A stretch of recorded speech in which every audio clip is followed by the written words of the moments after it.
I would say that because of the long period of campaigning, generally people are tired of politicians.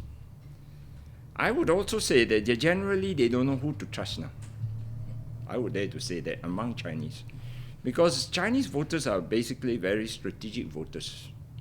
They always want to look for check and balances. But because of this, sometimes they overcheck and overbalance, as what happened in the last general election.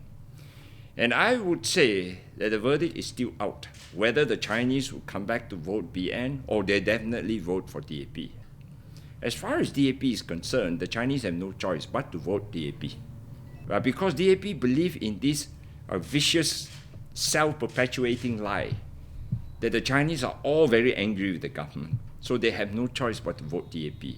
So they believe in this, so they spin according to this line, and people always follow along it. But as far as I'm concerned, most of the Chinese are business, small traders, hawkers. They will still look for a government that will solve the bread and butter issue. And on this, I would say the BN stand tall compared to Pakatan Rakyat, way above Pakatan Rakyat.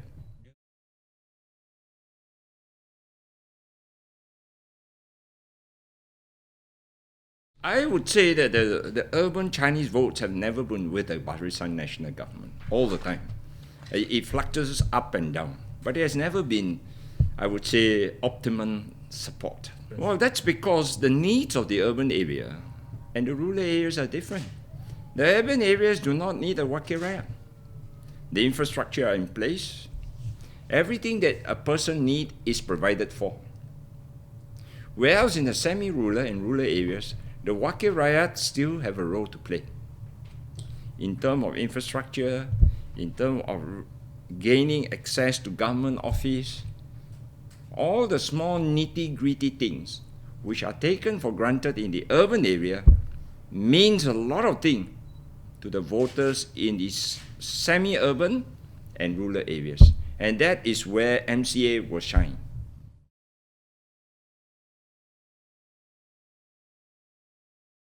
I think basically there's an interplay of many factors. Within the party, MCA in Johor and Pahang has always been known to be more united. And it's not difficult to mobilize a few thousand people in one division in Johor or in Pahang. Because there's a good mix of Malay, Chinese, and Indian in both the states, more so in Johor. So the state government has also played an important role. I would always say that the state government, of which I'm fairly familiar because I worked as an ESCO for some time, the state government really takes an effort to reach out to the Chinese community and even NGOs. And because of this, I always emphasize that the state government, UMNO leadership, must make an attempt to engage the Chinese continuously. And they should not leave this job last minute or leave it only to the Prime Minister and to the Deputy Prime Minister.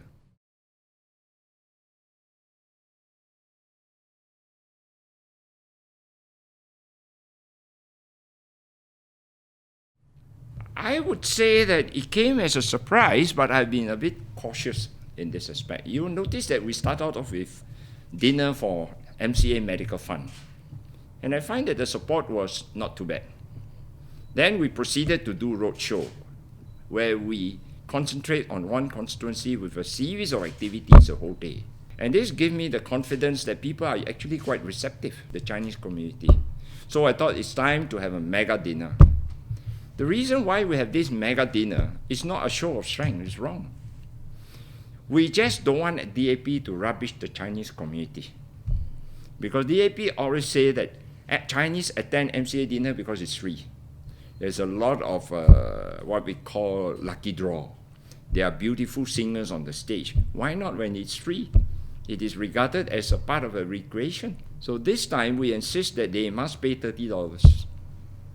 And we were shocked to find that in all the places that we have held so far, 6 places, it has well exceeded the target in terms of attendance, in terms of money that we have collected.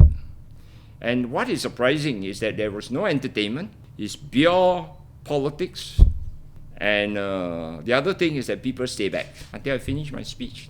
That shows that people still have hope on MCA. People still have hope on BN.